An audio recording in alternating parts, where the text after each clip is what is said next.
Hey, hello there. Welcome to Talking with Tony for Jake Barton, who's in Noonan, Georgia today, directing, and for Danny Arp, who's poolside in LaGrange, Georgia. I'm Tony Jones in Auburn, Alabama right now. In a few hours, I'll be leaving for Memphis, and I'll be leaving from Memphis because my man Jake's not coming down tonight for a movie. If he were coming down for a movie, I was going to wait till Wednesday to go, but he's probably going to be in the gym doing biceps. You can't see him on the camera right now. You'll just have to take my word and Danny's word for it. But Danny, I think Jake lifts about 4.5 hours a day about just biceps all day. What do you think? I just don't know how he does it. I can't. I lift a drink like this. As I've told you before, he's a brilliant guy. And No, he he doesn't. can just do about anything. I asked him to appear one time with me when we always did the show back in the studio, um, to just just once appear on camera with us, and he didn't want to do that, but maybe now that we've gone to the YouTube route for some of these shows, maybe we'll get him on and he can talk a little bit of sports and a little bit of production with us. And he's read some of 6 weeks this summer too, so he could discuss that. Danny, I had to have you this weekend. Everybody's thinking Georgia, Alabama, but we're also huge golf fans, and it's the President's Cup. And it's going to take place in Montreal, and it's the United States versus an international team. And what this is, in case people are new to the President's Cup, is this is everyone who doesn't get to compete in the Ryder Cup, which is Europe versus USA, is eligible to be on that international team. So you get players from Australia, the host country, Canada, Japan, South Africa has always been a prominent treble Immelman, Ernie Els, and Gary Player, so forth. So that's what we're looking at. We're looking at USA versus international, but no Europeans this week. Yep. I mean, I think it's always the little brother of the Ryder Cup, but to us, it's a big time tournament.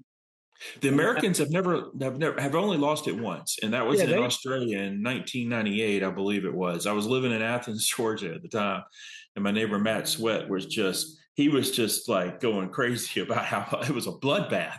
But the internationals have been unable to win since then. And you are a golf correspondent for Talking with Tony, and I did ask you earlier because I feel like the match is going to be very competitive and very close and come down to Sunday.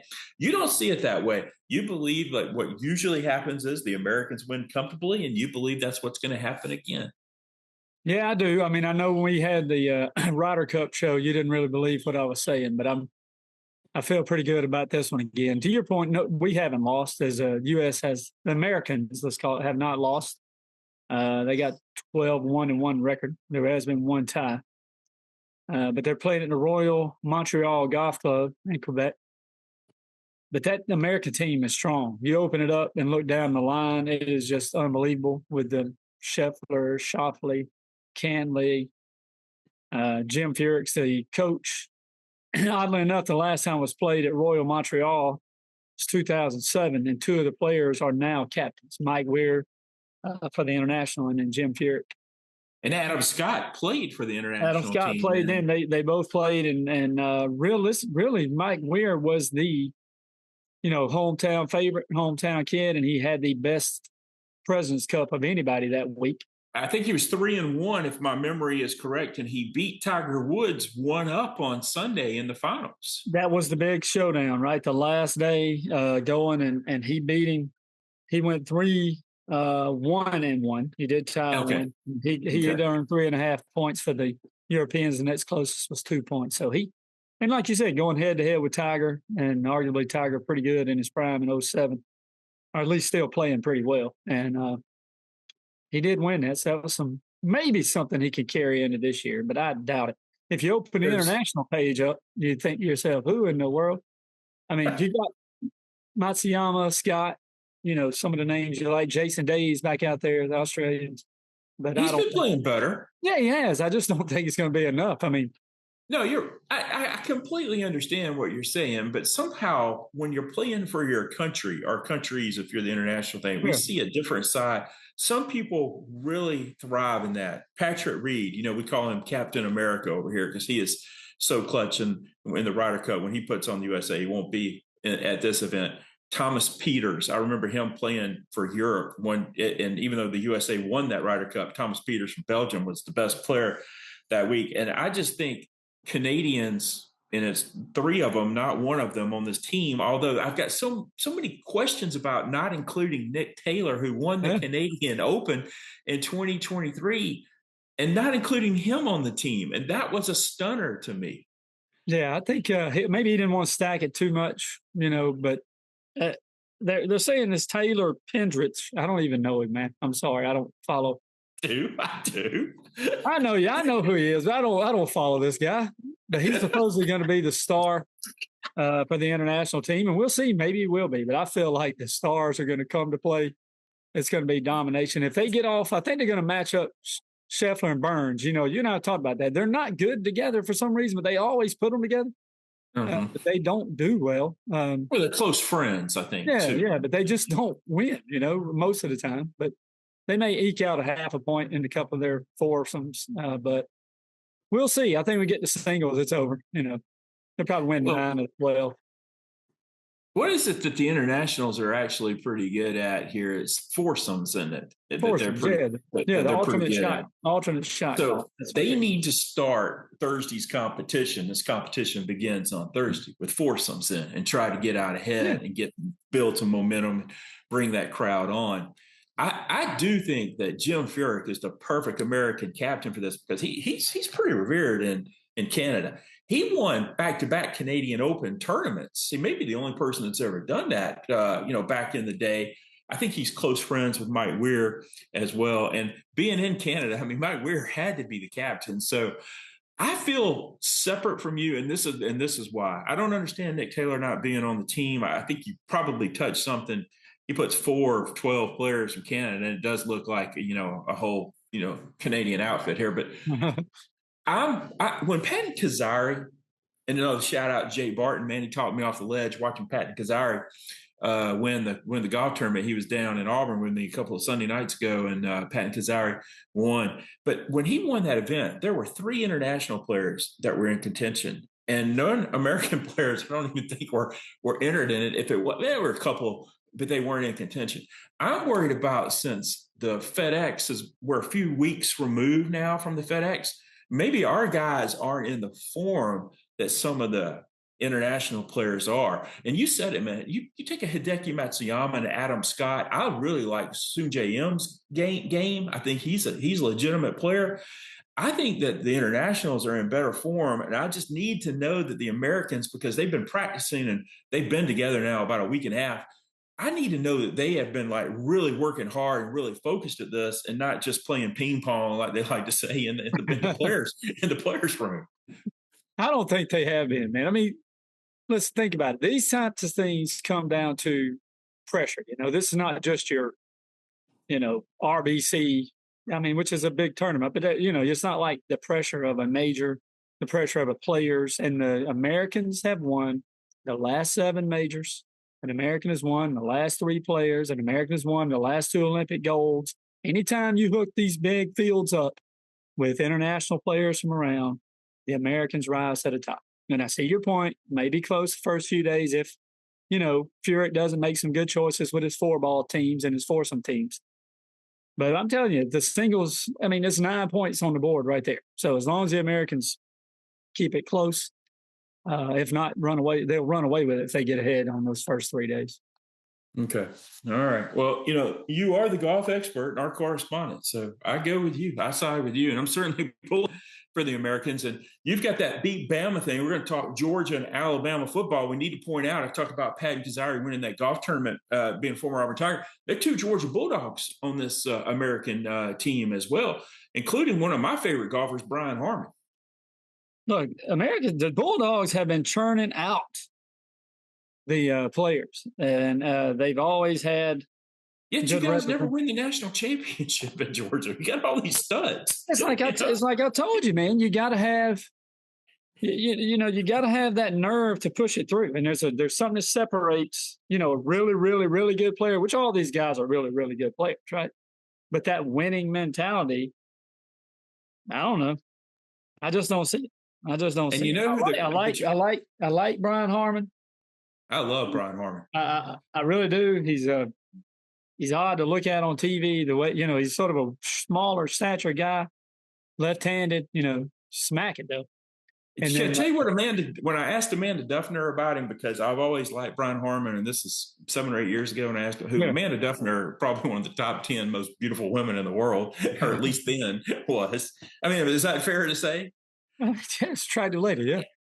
I mean, complete mismatch with Jason Duffner as far as like appearance Look, goes. this guy is like just a cool guy, man. Why wouldn't you want to be a golfer, chill, got his hair hanging in his hat, yeah, Duffin or whatever they used to call it.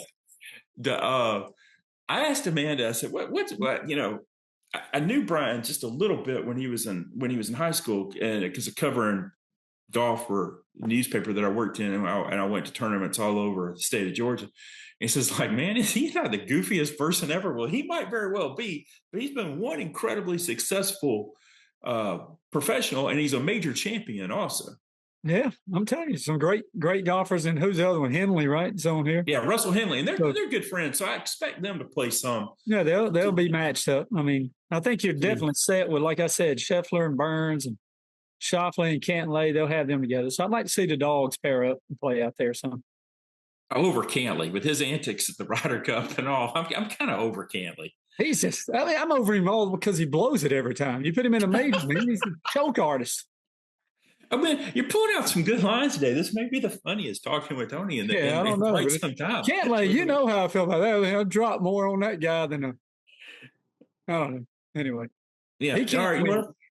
We're all right. So we're both going with USA. Yes. I think it's tight. I think it's so close, and Danny sees another blowout here. That's correct.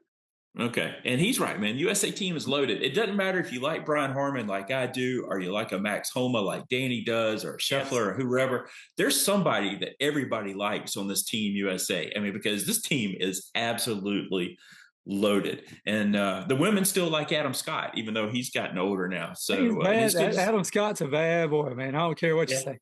And he's had, a long career now, because we mentioned he was on the international team in 2007. Oklahoma State and Kansas State's where we'll begin our 5 college football games. It's going to be 5 college games, 5 NFL games with Danny. Danny rebounded. He's coming off a good week. He's back over 500 again, 21-20, 2-2 with the 5 stars. This is not a 5-star pick for you, but it's a critical game for Oklahoma State because they already have a loss, sustained a tough one against Utah, 22-19 at home. Kansas State's coming off a loss against BYU, which I liked BYU in that game, which was a good thing. So critical game here for both teams. Kansas State favored by 6. Who takes it, Danny? Like you said, big losses for both teams. That BYU thing, we both were on that. I don't think we were on it that big. But that's what 3 straight turnovers in a row will do for you, right? I mean, you do that, you're going to lose probably. And I didn't expect them to lose that big, but I think they'll bounce back.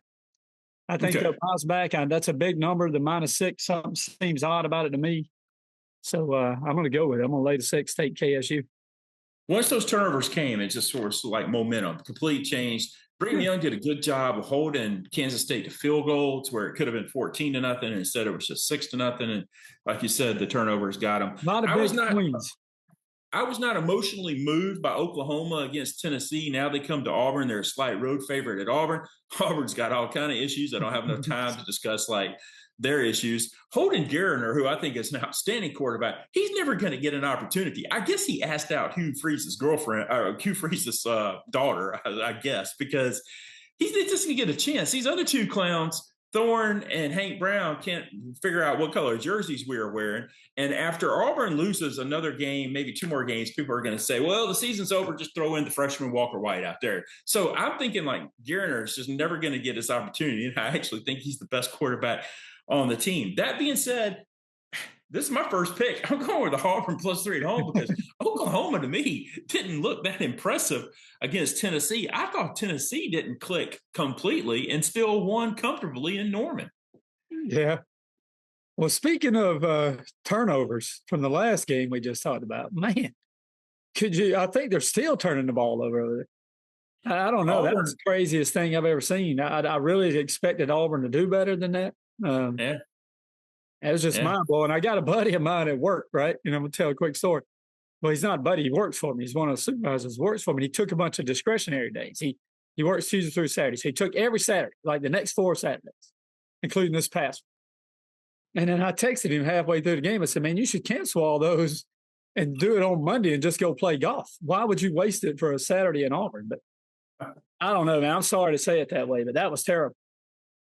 Yeah, That was not what I expected. The coach is throwing everybody on the bus.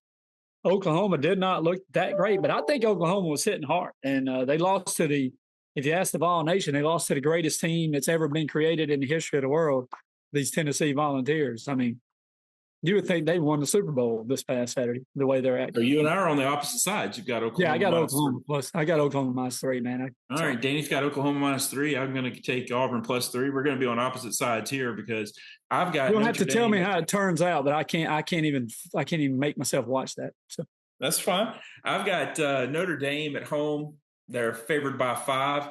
I believe you and I are going to be on opposite sides here. You're going to go with the Cardinal. I am. I'm a little surprised that Notre Dame is favored by 5. That's sort of. I know Louisville didn't play the best game that they played. Have you ever seen Rudy? Nobody comes into our house and pushes us around outside of Northern Illinois. Yeah, I know. I'm with you. It's like, I don't know. I like Louisville +5, and I just want to do. I'm going with that. All right, it's time to get to the game. My final college pick is here, and I got a feeling I don't have Kevin's picks yet, but we're going to have them shortly, and we're going to roll them at the end of the night. But Jake, if you're listening, Jake always puts the picks up. Everybody's going to have Georgia -1.5. Nobody's going to take Alabama, which means if you're watching the show, put everything down you have on Alabama, because if we're all on the same side, we're usually not right. I stayed away from Georgia, Kentucky, and I watched the rest of you. Speaking of clowns all take Georgia that night, minus like 24 points, and they won by 1. But with a week off, man, I'm going to take Kirby Smart. And, the key to beating Alabama is containing Ryan Williams. And Georgia has the secondary to do it. And Georgia, I think, is on a mission. I think they've got that big hiccup out of the way. I'm more concerned for Georgia against Texas than I am against Alabama. Maybe Bama proves me wrong, but give me Georgia -1.5. Kevin did tell me, don't take that as your 5-star. That'll put a hex on them for sure. So I didn't do that. I didn't take Georgia, but you're go with the Bulldogs as well. Yeah, I mean, I never have really enjoyed picking the Georgia games on this show, but I'm getting used to it now. I did watch. I got a little analysis on this. I did watch some. Hang on a second. I did watch some. Rewatched the 21 national championship game. Okay. I did some digging looking at Georgia, Kentucky in the past. The only 3 times has Georgia been held less than 20 points in the last 5 years. It's all 3 at Kentucky, including this year. I'm telling you, man, Georgia and Alabama, right? We've only won that game I was talking about in the national championship. I think it's like Kirby and Nick Saban are like kindred spirits. Obviously, you see how long Kirby was with him. So when we played him, it was similar to playing a Kentucky. Bob's Mark Stoops is the same way, right? They're just knucklehead, old school football coaches, just like Saban. Play it by the book, do it right, do the rules, and you come into games like that. Go look at Alabama LSU, right? The old low scoring game in the national championship. Mm-hmm. Look at that game. Georgia and Alabama were 9-6 halfway through the third quarter in 2021.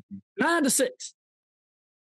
And I'm not saying Kentucky's by any caliber means of Alabama was there, but I think there's a reason why you get in those games, run it, make sure you dominate, control the line of scrimmage. And DeBoer, he's not that kind of coach. He's just like any other coach. And you know what Kirby does when he plays any other coach that doesn't coach like Nick Saban? He stomps them in the ground. Okay, so I feel good about it. I like the -1.5. I think it's a trap. I think everybody's going to be on Bama, and I think Vegas smiles. Georgia wins by 10 points. Okay, all right. Put me down with Georgia -1.5 as well. I'm looking at the sheet and put everybody else down as Georgia -1.5 as well. It's funny you reference the 2021 national championship game.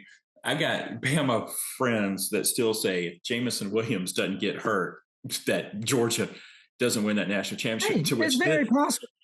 But then I like one play. I just watched. There's one play when Aria, isn't that his name? The little number 84 that came in to back up Williamson when he went up. He missed one pass, one catch. And then the rest of them, he made them. I mean, Bama's stacked with athletes. Plug and But they lost their second best receiver in the SEC championship game. Mechie. They Mechie. So that to have fun with them, I like when they say, "Oh, we won that game. James Williams didn't get hurt." I go like, "So what about Mechie? You had him, and he lost. Went out in the SEC championship game, and you won that." But all right, so we're all on Georgia. We're going to close out with the Ohio State, my national championship pick this year, going at Michigan State. Buckeyes still have not played to their potential. Now, they have just owned Michigan State and just blown them out for years now. But they're favored by 24.5. And Michigan State is competing very hard. They lost at Boston College on the red bandana game. But Jonathan Smith's getting the most out of the Spartans. So I'm not making a pick here, but how do you see this one? I just think it's a lot of points. I think Ohio State's going to play well, and it may go that way, but I just think that's a lot of points, and I don't see it happening. I want to take Michigan State. I'm going to take the 24.5. Okay. Let's go to the NFL now. The first game up is the Steelers and the Colts. Steelers favored by 1.5 in Indianapolis. I'm taking the Colts 1.5. So the Steelers' unbeaten streak comes to an end there. The Saints are at the Falcons. Here's my 5-star. I'm going with the Falcons -1. I've been riding the Falcons all year. They were great to me against the Eagles. They were not good against the Steelers, and I think they were robbed against the Chiefs on Monday Night Football, or Sunday Night Football. But it is what it is. They're 1-2. They need a victory. The Saints, I can't figure out. One day they're scoring 47 points. The next day, the Eagles are really holding them, confining them. But I'm going to go containing them. I'm going to go with the Falcons -1, and that is my 5-star. Tony Jones got the Atlanta Falcons. Yeah, I like it. Well, this is also my 5-star pick. And we're going to continue to be on the opposite side where it comes to the Falcons. I think I told you last week that the Falcons would look really good, and let you down at the end. You can call it referee interference. You can call it what you want. Bottom line, they didn't win or cover, and I'm doing it again. I'm going Saints +1. Not that I care for either team, but that's what I'm going for. Fair enough. We continue on in the NFL. The Green Bay Packers 3-point favorites against the Minnesota Vikings. Big game, big rivalry game here. I remember last year going on this, and I rode the Packers for a few series, and it worked pretty well, or a few games. But I like the Vikings in this one. I like the points +3. I actually like them to win. That's interesting, just because of the Green Bay quarterback situation, or is there something else to that? No, I just think that I think the quarterback situation is a bit of the problem, but I just like having the points. I think they're going to play loose. I don't see a problem with them winning this game. Okay, got 2 more NFL games. The 49ers at home. They need a victory. They're favored by 10.5 over the Patriots. I think they get the victory at home. I like them being at home, and that's why I'm going to take them with the 10.5. Okay, and then we close things out with the Bills and the Ravens. Both Bills looked so impressive on Monday Night Football. This, I believe, is the Sunday night game. The Ravens put it on the Cowboys, but they held on after having a huge 28-6 lead. They went 28-25. The Ravens are favored by 3. I'll go with the Ravens. How do you see it? We're on the same page on this one. I'll go with the Ravens as well. I think it's a good time, prime time for Lamar Jackson, and I'm looking forward to watching that one. Okay, let me run down everybody's picks for us here. I'm 7-9 after going splitting 4 games this past week, and I'm 1-2 in the 5 stars. And because I went 0-2 in soccer, I'm now 2-2 in soccer. So that's I was 14-1 last year in soccer. Yeah. Clearly, I'm doing something wrong these days. I'm under 500 in football, and I'm 500 in soccer. I do have Auburn +3, Notre Dame -5. I'll go with the Georgia Bulldogs -1.5. My 5 stars, the Atlanta Falcons -1. I'm with the Green Bay Packers -3. And I do like the Baltimore Ravens -3. Danny is 21-20, but he's up to 2-2 now in his 5-star picks. He's got Kansas State at home -6.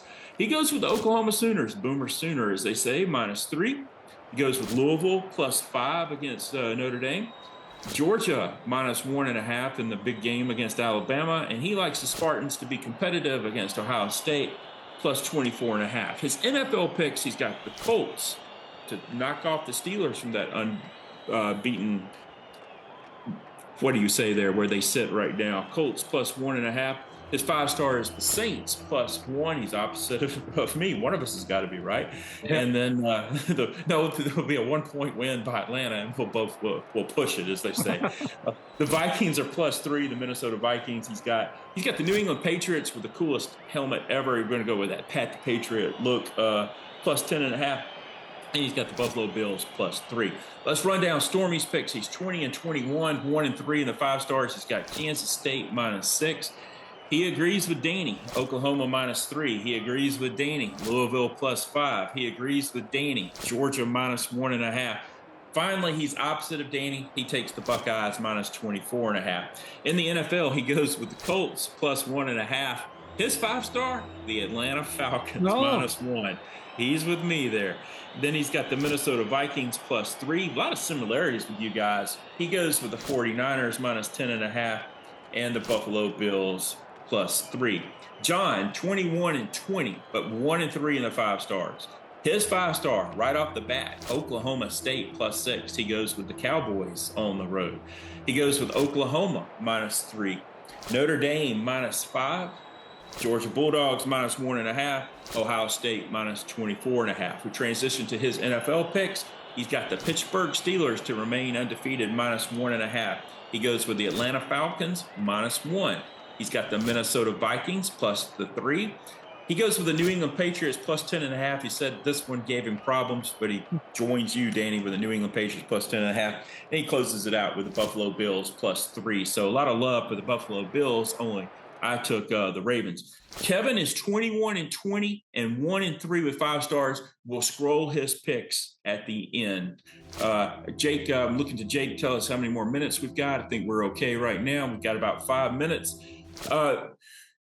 Went through those kind of quickly. I was surprised that so many of you guys were on the Bills plus 3 in a game that's at Baltimore. Is it how impressive they looked for you last night too? Oh, I went with the Ravens minus 3. Did you get me down on that wrong? I'm with. I did, brother. I did. Thank you for telling me that. Get me squared away on that. I'm with Jake, you. Jake, make a note of that. He's got the Ravens minus 3. I incorrectly said Bills plus 3. So, okay, that makes me feel better. That means I was about to say, I don't know why we were both on the same. I felt good when you were calling it out, and then they went the opposite. So I like that. Yeah.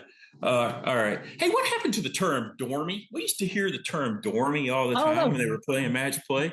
And, I love dormy. You got a lot of stuff that comes from the British. Level par, right? You love it. Oh, here he comes in at level par. You got dormy. I don't know. So dormy, explain to everybody what that'd be. That'd be if you're dormy, you got when you're tied and you only got one match left to go, right? No, dormy is when. Well, if you're 2 up with 2 to go, the player 2 up is dormy. Yeah, you're dormy. Yeah, okay. He's dormy. So you win the hole or you tie. You've won the match. You lose the hole. The match continues. Right. It's such a cool thing, and used to hear it at all these match play competitions. You would say they don't refer to it anymore. I don't know. It's just odd. I enjoy all of it. I don't believe it's anything racist that we just. No, I just think they've lost the announcers. You don't have those old guys that used to do that. I guess. I mean, think about it. There's a marked difference in watching golf now, and I'm not saying the announcers aren't good. And watching golf when Vern Lundquist had it, when Vern had the back nine, you had him on the, he always was on like 14, 15, 16. You would have him calling the green action. That's right. And Danny, no matter on our football, no matter how bad we pick it, sometimes we're better than Scott Van Pelt. He's like 11-18 this year. The ESPN expert is like 11-18. How many years does this guy get? You know what I'm saying? He gets as much as he gets as long a leash as Joe Biden did, man. I mean, I'm not to be political again, but I mean, why is this guy still calling games or making picks? And why is there no money last year to bring back David Pollock for College Game Day, but we can add Pat McAfee and now Nick Saban? That doesn't make any sense to me either. Georgia bias. I told you that's what it is. It always has been. No, I don't know. I like Nick Saban. I like him on there. I like watching, but I love watching his reactions sometimes when McAfee's saying something stupid. He's just like looking at him like, "What is this clown. How did I get to sit beside this guy with no shirt on? Well, I killed Saban in a game this past week. I can't because I was 2-0 in college, Yeah. and he's not picking NFL. So the 2-0 in college, and I don't remember who it was, but he had the other side, and it wasn't even close. I mean, Yeah. it was blowout, city, and every one of them but Herb Street picked Kansas State, so they were all wrong. Yeah. But Herb Street on that. So I mean, look, they are no experts; they're entertainers. That's what they are. Yeah. Yeah, they're no experts. I tell you though, to go back to what we talked about last week, just real quick to wrap it up with the Tennessee thing. You asked me, remember you asked me who I was the most worried about, right? Tennessee, Ole Miss, Texas. And I'm going to say it's still Tennessee. I mean, they didn't look that great, but that's a pretty good win. 25-15. They controlled the line of scrimmage, and both teams were hitting. Like, I think Auburn better be ready because Oklahoma was laying it down. I don't know if they can get that hyped up to play y'all, but they were laying some licks at the beginning of the game, and I think they eventually just wore out.